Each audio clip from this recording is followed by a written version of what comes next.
Hello everyone, welcome back to my channel. I'm Ashley and today I'm going to be updating you on where we are standing in the Pan Those Eyeshadows Project Pan. If you are new and this is your first time clicking on one of my videos, welcome, thank you so much.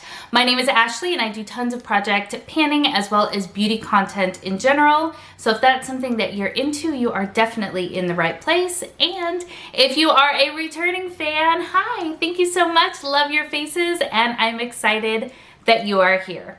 So let's talk a little bit about this project. This is a project that was created by Alexy quite a few years ago, and this is actually my 4th year working on this project. Traditionally, this has been one of my favorite projects and one that I have seen tons of success in.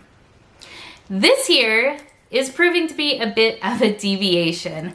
I will make sure to link Alexy in the description box below in case you have not discovered her. She's on a little bit of a hiatus, but she has tons of amazing content for you to binge on if you are looking for something new.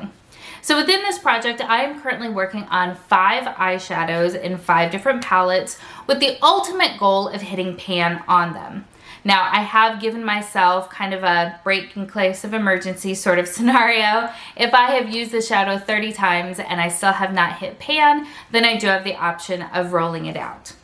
The color story that I'm working on is one that I was very excited to get. I was craving neutrals as I wear a bright green eye, but I really was. I was craving neutrals and that is what I have. So I'm really very bummed that this update is going to go the way that it is, because I'll be very honest with you, I don't want to be filming this right now because I am embarrassed by my lack of progress. So let's go ahead and talk about what I'm working on. So the first shadow that we're going to talk about comes from my ABH Soft Glam palette. I'm working on the shade Cypress Umber. It is this lovely deep brown shade right here. So I do have a small dip in there. I hope you can see that. I don't know if the camera is picking it up very well, but I promise you it is there. It's just not as deep as I would want it to be. I've used this shadow an additional 9 times since our last update for a total of 19 uses in this project. You know, ABH, I think part of it is that ABH shadows have such a reputation as being super easy to pan, and I'm just not finding that for me that is the case. So the next shadow is from ABH as well. It's from my Sultry palette and it is the shade Twig. I am just as frustrated with this one. So it's this lovely sort of greigey sort of shadow right here. Again, I promise there is a bit of a dip in here. It's just not very pronounced. And I've used this shade an additional 12 times since our last update for a total of 21 uses in this project. I feel like for 21 uses, I should have much more substantial dips in there. And especially with Twig, I'm using it in what I feel to be a substantial way. So I'm running it through my crease, and oftentimes lately I've also been putting it on my lid as well and then applying a shimmer shade over top of it, and still I thought that there would be a crater in there by this point, and there's just not. So that's a bummer. I'm also working on my Lime Crime Venus XL2 palette, working on the shade Locust. Incidentally, that is one of the shimmer shades that I've been applying over top of Twig. You can kind of see a little bit of a dip going on in here, but again, not much. Really just looks like some disturbance. I have used this shadow an additional 5 times since our last update for a total of 7 uses. And we are nowhere near it, nowhere near it. I have 2 shadows that I think I'm just going to veto out of this project, and they are right here. So the first one comes from my KVD Saint and Sinner palette. I'm struggling with this palette as a whole in wanting to reach for it. So the shade that I pulled in is this beautiful kind of steely lilac shade right here. It's got tons of glitter in it. I mean, it's a very pretty shade. I've only used it once since our last update and once in the update before that. So clearly I haven't really been pulling for this. And I mentioned in the last update that I struggle with this palette as a whole, and it's not because of the weird layout. Like, I know a lot of people complained about that, and they're not wrong, you know, they're not wrong. But my hesitation with this palette is that when using this shade here, the eyeshadows that I would want to pull in to put together a cohesive look, they're all like satins or like metallic, but not a super bright metallic. I don't really know how to explain it super well, but I just don't love the look that I create using this palette.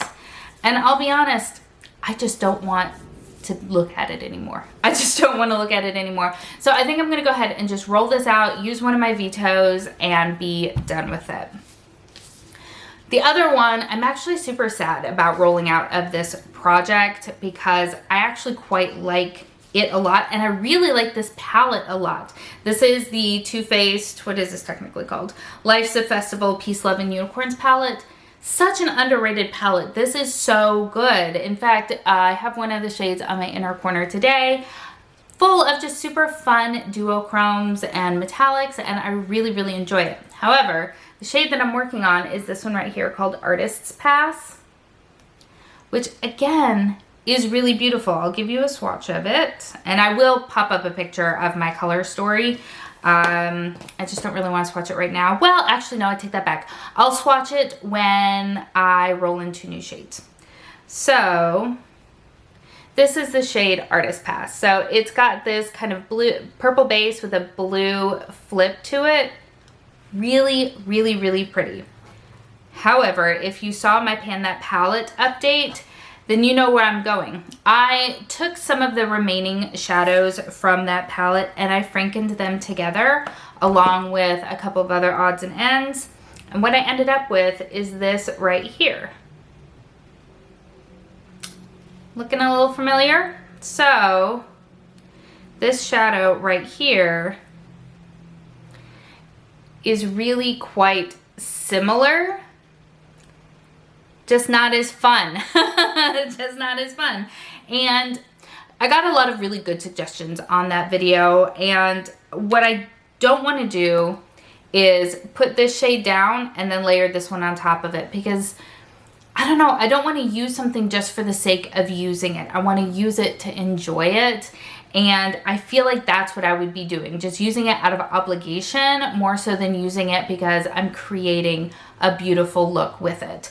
So while I know that from here they look very different, when applied to the eye, they actually look so stinking similar. I have applied them both over Twig. I've also applied them both by themselves.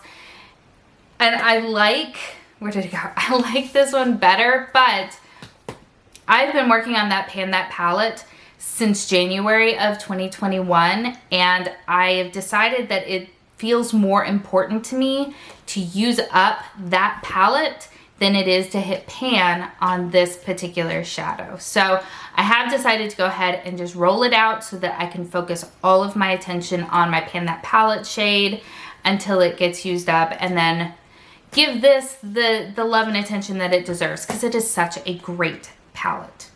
So even though I have no pan and I have not used anything 30 times since since it's been in this project, I'm still gonna go ahead and roll 2 out and roll 2 new ones in. So I have on my Pretty Random app, I have most of my palettes. My newer palettes I have not yet added to my spreadsheet because I just haven't. So I have variables 2 through 2264, and we're gonna draw 2 new shades, 1261 and 600. So I'm gonna go pull those, and then we'll come back and we'll see what my updated color story is gonna look like. All right, we are back, and that was actually very easy. I have no color overlaps, and I have 2 palettes that have not yet been in this project before, so I feel like those are all good signs. So the shade 1261 comes from my Fenty Moroccan Spice palette. It is the shade Spice Trip, which is, whoops, this sort of rosy matte here on the end. Give you a good nice swatch of that. we go. So I think that will play very, very nicely. I think that that will be an easy shadow to kind of incorporate into everyday looks, and I'm very excited about that. The second shade, shade 600, comes to us from my Uden's Eye Freya Diva palette, and it is the shade Tor, which is this lovely bright matte orange. And it looks like this right here. Ooh, that is nice and pigmented. Ooh, nice. So again, I feel like these are both shadows that I will be able to easily incorporate in with the existing shadows. Let me go ahead and swatch those for you now so that you can see the complete color story that we're working with. All right, so here is my current color story. This is Spice Trip from Fenty, Tor from Uden's Eye. This is Locust from Venus XL2. This is Twig from Sultry, and this is Cypress Umber from Soft Glam. So this will be, I think, a fun color story to kind of play with, and I can use a lot of these in conjunction with one another to hopefully create some complete looks. So hopefully when we check in next month, hopefully I'll have a couple of pans. I would really, really love to have pan in both of those ABH palettes. Ideally, I would like to have dips going and everything else, but we'll just have to wait and see. I was thinking about it recently because I saw so much success in years past with this project, and I was trying to figure out what changed, because last year I kind of struggled a little bit. This year I am flat out floundering, and honestly I think it's because I don't work anymore and I don't go into an office. When I was working, I could make myself wear almost the same look every single day because it was work appropriate, and I had less creative flexibility in what I was wearing. I worked in a very male dominated industry, so take from that what you will. Whereas now, when I'm putting on makeup, I can wear whatever I want to. I can wear this bright green eye if I want to. There's nobody who's gonna blink an eyelash at me. My husband has long since stopped looking at me sideways. Well, at least for my makeup choices. So I think that might be part of what it is that has me not having as much success as I've seen in years prior. I don't think that's a bad thing. I want to be making more progress in the projects that I'm in, so I just have to find a way to do that, but still also flex those creative muscles of mine. Anyway, so this is what we are working with, and I'm excited to be getting started with it. As always, everything that I'm working on, as well as everything that I'm wearing, will be linked in the description box below, and if you have not yet subscribed, I hope that you'll consider doing so. Thank you so much for spending some time with me today. I hope that you're having an amazing day, and I will see you next time. Bye.